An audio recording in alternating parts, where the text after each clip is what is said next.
Mes chers frères et sœurs en Christ, que la paix du Seigneur soit avec vous. Aujourd'hui, je viens vous apporter une révélation divine qui va transformer votre vie financière. Le Seigneur m'a confié un message puissant pour vous, un message de libération et de prospérité qui marquera le début d'une nouvelle saison dans votre vie. Avant de continuer, je vous invite à activer la cloche des notifications et à vous abonner à notre chaîne pour ne manquer aucune parole d'encouragement que Dieu nous confie. Partagez ce message avec ceux qui ont besoin d'espoir dans leur situation financière. Dites-moi dans les commentaires, croyez-vous que Dieu peut transformer votre situation financière? Écrivez « Je crois » si vous êtes prêt à recevoir cette bénédiction. Le Seigneur m'a montré que beaucoup d'entre vous traversent des moments difficiles, vous vous inquiétez pour vos finances, vos dettes, votre avenir. Mais aujourd'hui, Dieu veut vous libérer de ces fardeaux. Il m'a révélé des principes bibliques essentiels qui, combinés à une gestion financière sage, vous conduiront vers la paix financière que vous recherchez. Ce message n'est pas une promesse de richesse instantanée, mais plutôt un guide divin pour établir une fondation solide pour votre prospérité, en harmonie avec les principes bibliques et une gestion responsable de vos ressources. Restez jusqu'à la fin, car chaque parole que je vais partager est cruciale pour votre transformation financière. Mes bien-aimés, je vous exhorte à écouter attentivement chaque mot de ce message. Ne vous laissez pas distraire, car ce que je vais partager avec vous est d'une importance capitale pour votre avenir financier. Le Seigneur m'a accordé une sagesse particulière pour vous guider vers une paix financière durable, et chaque conseil que je vais vous donner est précieux. Imaginez un instant que vous vous réveillez un matin, libéré du poids de vos soucis financiers. Cette réalité est à portée de main, mais elle nécessite votre engagement total et votre foi inébranlable. Dieu est fidèle, et il tient toujours ses promesses, mais nous devons faire notre part. Je vais vous révéler des stratégies divines qui, lorsqu'elles sont appliquées avec constance, peuvent transformer votre relation avec l'argent. Ces principes ne sont pas de simples astuces, mais des vérités bibliques profondément ancrées dans la sagesse de Dieu. Prenez un moment pour réfléchir, qu'est-ce qui vous empêche actuellement d'atteindre la stabilité financière que vous désirez? Partagez vos réflexions dans les commentaires, car votre témoignage pourrait être la clé dont quelqu'un d'autre a besoin. Rappelez-vous, mes frères et sœurs, que Dieu ne nous a pas donné un esprit de timidité, mais de force, d'amour et de sagesse. Cette sagesse s'applique aussi à nos finances. Au fil de ce message, je vais vous montrer comment allier foi et gestion financière responsable pour créer un avenir prospère. Restez à l'écoute, car dans les prochaines minutes, je vais partager avec vous des révélations qui pourraient changer le cours de votre vie financière. Êtes-vous prêt à recevoir cette bénédiction? Écrivez « Je suis prêt » dans les commentaires. Mes chers amis, aujourd'hui marque le début d'une nouvelle ère dans votre vie financière. Le Seigneur m'a révélé que beaucoup d'entre vous sont sur le point de voir des changements significatifs dans leur situation économique. Ces transformations ne seront peut-être pas immédiates ou spectaculaires, mais elles seront profondes et durables. Imaginez-vous dans quelques mois, regardant en arrière et réalisant combien votre situation s'est améliorée. Vous verrez les premiers signes de cette métamorphose dans les petites victoires quotidiennes, une facture inattendue que vous pouvez payer sans stress, une opportunité qui s'ouvre à vous, une idée innovante pour générer un revenu supplémentaire. Le Seigneur m'a montré que certains parmi vous recevront des inspirations divines pour des projets qui non seulement amélioreront vos finances, mais qui béniront également votre communauté. N'ignorez pas ces petites voix intérieures, car elles pourraient être le début de quelque chose de grand. Je vous invite à partager dans les commentaires, quelle est la plus grande transformation financière que vous espérez voir dans votre vie? Votre témoignage pourrait être une source d'inspiration pour les autres. Rappelez-vous, mes frères et sœurs, que la prospérité selon Dieu n'est pas seulement une question d'argent. C'est un état d'équilibre où vos besoins sont satisfaits, où vous pouvez être généreux envers les autres, et où vous vivez en paix, libérés de l'anxiété financière. Dans les prochaines minutes, je vais vous guider à travers des principes bibliques essentiels et des conseils pratiques pour une gestion financière sage. Ces enseignements vous aideront à poser les fondations d'une prospérité durable et en accord avec la volonté de Dieu. Restez attentifs, car chaque mot compte dans ce voyage vers votre libération financière. Mes chers frères et sœurs en Christ, permettez-moi de vous rappeler les paroles de notre Seigneur dans Matthieu 6h33, « Cherchez premièrement le royaume et la justice de Dieu, et toutes ces choses vous seront données par-dessus. » Cette promesse est le fondement de notre quête de paix financière. Dieu ne nous promet pas la richesse instantanée, mais il nous assure que si nous mettons sa volonté en premier, il pourvoira à nos besoins. C'est dans cet esprit que nous devons aborder notre gestion financière. La vraie prospérité vient lorsque nous alignons nos pratiques financières sur les principes divins. considérez les paroles de Proverbe 3, 9-10, honore l'Éternel avec tes biens, et avec les prémices de tout ton revenu, alors tes greniers seront remplis d'abondance, et tes cuves regorgeront de mou. Ce passage nous enseigne l'importance de la générosité et de la reconnaissance envers Dieu pour ce que nous avons. Je vous encourage à réfléchir, comment pouvez-vous honorer Dieu avec vos finances aujourd'hui?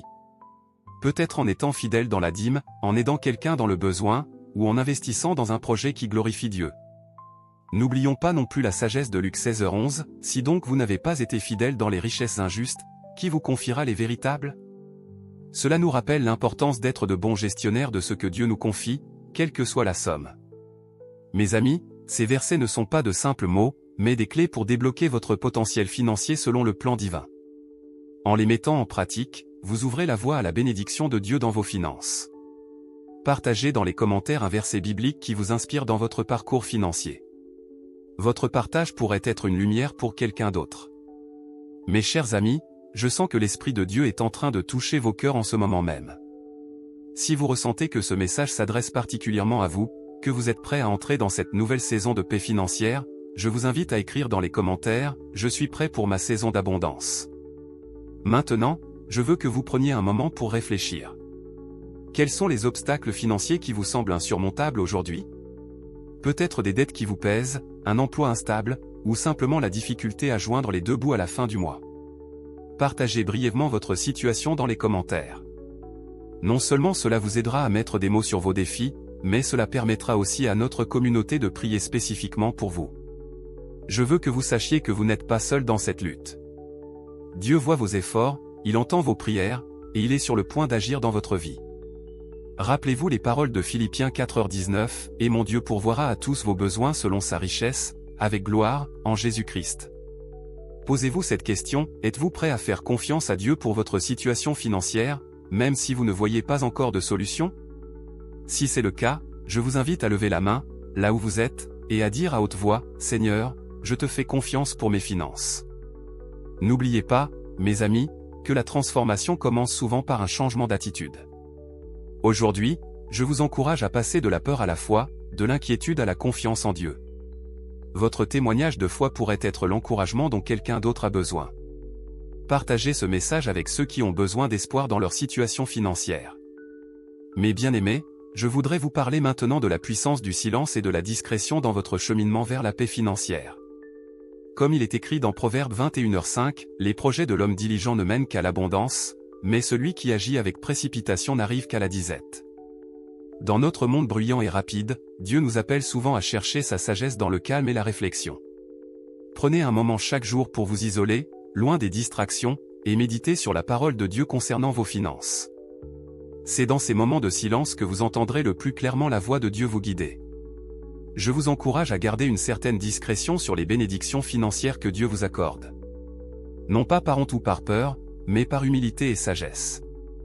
Comme le dit Matthieu 6, 3-4, mais quand tu fais l'aumône, que ta main gauche ne sache pas ce que fait ta droite, afin que ton aumône se fasse en secret, et ton Père, qui voit dans le secret, te le rendra. Réfléchissez un instant, comment pouvez-vous créer plus de moments de calme dans votre vie pour écouter la direction de Dieu concernant vos finances? Partagez vos idées dans les commentaires, cela pourrait inspirer d'autres personnes. N'oubliez pas, mes amis, que Dieu travaille souvent en coulisses, préparant des bénédictions que nous ne pouvons pas encore voir. Votre fidélité dans le silence et la discrétion est une démonstration de votre confiance en lui. Je vous invite à prendre un engagement aujourd'hui, consacrer chaque jour un moment de silence à la prière et à la méditation sur la sagesse financière de Dieu. Écrivez « Je m'engage » dans les commentaires si vous êtes prêts à relever ce défi. Mes chers frères et sœurs, je vous invite à fermer les yeux un instant et à visualiser avec moi. Imaginez-vous marchant sur un chemin étroit et sinueux. Ce chemin représente votre parcours financier actuel, peut-être semé d'obstacles et d'incertitudes. Soudain, vous voyez une lueur au loin. En vous approchant, vous réalisez que c'est une porte, rayonnante de lumière divine. Cette porte, mes amis, symbolise l'opportunité que Dieu vous offre aujourd'hui. Une opportunité de transformation financière, de paix et d'abondance selon sa volonté. Entendez-vous sa voix vous invitant à franchir cette porte? Maintenant, imaginez-vous en train de l'ouvrir. De l'autre côté, vous découvrez un paysage d'abondance, des champs fertiles, des arbres chargés de fruits, des rivières d'eau pure. c'est l'image de la prospérité que Dieu désire pour vous, pas seulement matérielle, mais une prospérité holistique qui englobe votre âme, votre esprit et vos finances. Dans ce nouveau paysage, vous vous sentez en paix. Les soucis financiers qui vous pesaient auparavant semblent s'évaporer. Vous réalisez que Dieu a toujours été là, veillant sur vous, préparant ce moment de libération financière. Je vous pose cette question, quelle émotion ressentez-vous en imaginant cette scène de paix financière? Partagez votre ressenti dans les commentaires. Votre témoignage pourrait être une source d'inspiration pour quelqu'un d'autre. Rappelez-vous, mes amis, que cette vision n'est pas un simple rêve. C'est une promesse de Dieu pour ceux qui mettent leur confiance en lui et qui agissent avec sagesse. Comme il est écrit dans Jérémie 29, 11, « Car je connais les projets que j'ai formés sur vous, dit l'Éternel, projets de paix et non de malheur, afin de vous donner un avenir et de l'espérance. » Mes chers amis, j'aimerais maintenant vous parler de l'importance de la fidélité et de la préparation pour recevoir les grandes bénédictions que Dieu a en réserve pour vous. Comme le dit Luc 16h10, celui qui est fidèle dans les petites choses l'est aussi dans les grandes, et celui qui est malhonnête dans les petites choses l'est aussi dans les grandes. Cette vérité s'applique particulièrement à nos finances. Dieu observe comment nous gérons le peu que nous avons avant de nous confier davantage. Êtes-vous fidèle dans la gestion de vos ressources actuelles? Payez-vous vos dettes à temps? Établissez-vous un budget et le respectez-vous? Ces petits actes de fidélité sont comme des graines que vous plantez pour votre future prospérité. Imaginez un fermier qui prépare son champ pour la récolte. Il laboure la terre, plante les semences, arrose régulièrement et veille sur ses cultures.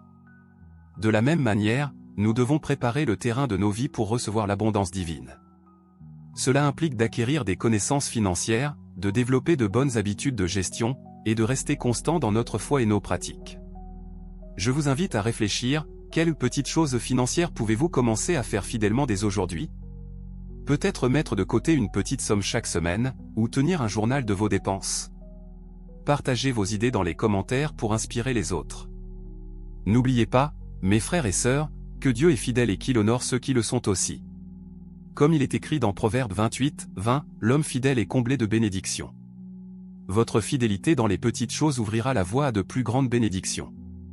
Je vous encourage à prendre un engagement aujourd'hui, choisissez une petite chose financière dans laquelle vous serez fidèle cette semaine. Écrivez « Je serai fidèle » dans les commentaires si vous êtes prêt à relever ce défi. Mes chers frères et sœurs en Christ, en ce moment même, je sens que le Seigneur veut vous envelopper de sa paix divine, particulièrement en ce qui concerne vos finances. Comme il est écrit dans Philippiens 4, 6-7, « Ne vous inquiétez de rien, mais en toute chose faites connaître vos besoins à Dieu par des prières et des supplications, avec des actions de grâce. Et la paix de Dieu, qui surpasse toute intelligence, gardera vos cœurs et vos pensées en Jésus-Christ. » Imaginez-vous vous réveillant chaque matin avec un sentiment profond de paix, sachant que Dieu veille sur chaque aspect de votre vie, y compris vos finances. Cette paix n'est pas l'absence de difficultés, mais la certitude que Dieu est avec vous à chaque étape de votre parcours financier. Je vous invite à fermer les yeux un instant et à visualiser cette paix qui descend sur vous comme une douce pluie. Ressentez-la apaiser vos inquiétudes financières, dissiper vos craintes concernant l'avenir. Cette paix est un don de Dieu, disponible pour vous dès maintenant. Rappelez-vous, mes amis, que la sécurité financière ne vient pas seulement d'un compte en banque bien garni, mais de la confiance inébranlable en la provision divine. Comme le dit Psaume 23h1, « L'Éternel est mon berger, je ne manquerai de rien. » Je vous pose cette question, comment pourriez-vous cultiver cette paix divine dans votre vie quotidienne, en particulier face aux défis financiers? Partagez vos réflexions dans les commentaires. Votre témoignage pourrait être une source d'encouragement pour quelqu'un d'autre. N'oubliez pas, mes bien-aimés, que cette paix est votre héritage en tant qu'enfant de Dieu. Réclamez-la chaque jour, particulièrement dans les moments d'incertitude financière. Dites à haute voix, « La paix de Dieu garde mon cœur et mes finances. » Mes chers frères et sœurs, nous arrivons au terme de ce message inspiré par Dieu. J'espère que ces paroles ont planté des graines d'espoir et de foi dans vos cœurs concernant votre avenir financier. Rappelez-vous, la paix financière que Dieu vous offre n'est pas un rêve lointain, mais une réalité accessible à travers la foi et des actions concrètes. Je vous exhorte à consacrer chaque jour un temps à la parole de Dieu, en vous concentrant particulièrement sur les versets relatifs à la gestion financière et à la confiance en la provision divine. Laissez ces vérités guider vos décisions et vos actions quotidiennes. Maintenant, je vous invite à partager dans les commentaires, quelle est la principale leçon que vous retenez de ce message? Comment allez-vous l'appliquer concrètement dans votre vie?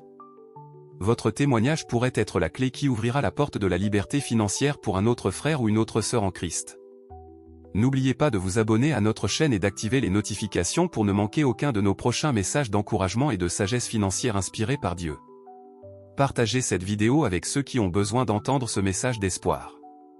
Avant de nous quitter, unissons nos cœurs dans la prière. Père Céleste, nous te remercions pour ta fidélité et ta bonté. Nous te confions nos finances et te demandons ta sagesse pour les gérer selon ta volonté. Que ta paix règne dans nos cœurs, dissipant toute anxiété financière.